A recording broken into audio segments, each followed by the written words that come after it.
Hello, I'm Renzo Vicente from The Pillow Man, and welcome back to the Criterion Closet with me. Let's take a look.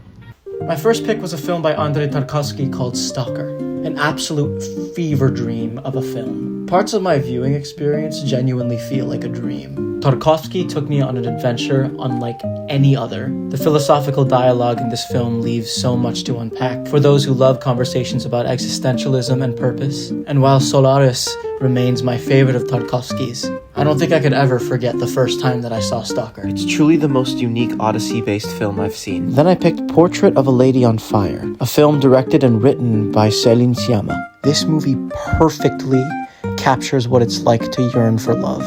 Literally the first word that comes to mind when I think of this movie is yearning. Every line of dialogue in this film is poetry.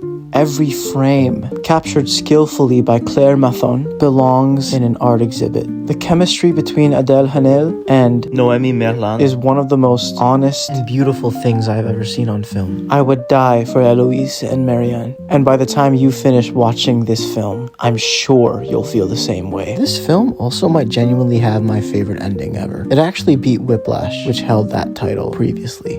Then I picked After Hours, directed by the legend himself, Martin Scorsese. I saw someone describe this film as a SpongeBob episode if it were directed by Martin Scorsese. And honestly, with its use of comically consequential circumstances and dark humor, along with what can be seen as a literal parallel to the citizens of Bikini Bottom with the residents of late night Soho, I'd say that's pretty accurate, which explains why I love it so much. Despite its comedic nature, After Hours emphasizes the monotonous life we choose to subject ourselves to every day by simply craving freedom from this lifestyle.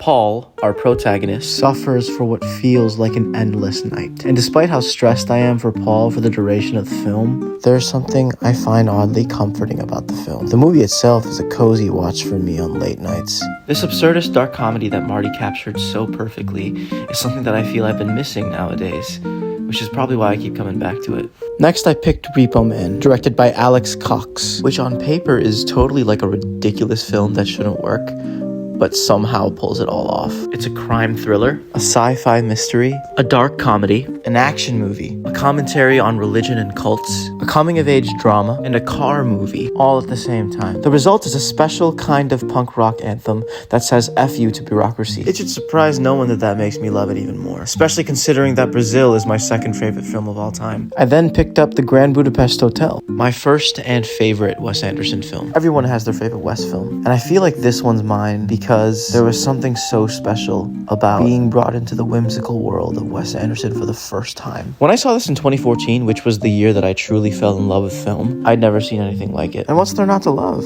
It's got an amazing ensemble of familiar faces led by Ralph Fiennes. It's got romance, mystery, drama, and the visual marvel of the Grand Budapest Hotel itself. This movie is sharp with its wits and tender with its emotional core. Knowing that Wes takes inspiration from filmmakers like Jacques Tati gets me excited every time he has a new release. Okay, bye. See you next time.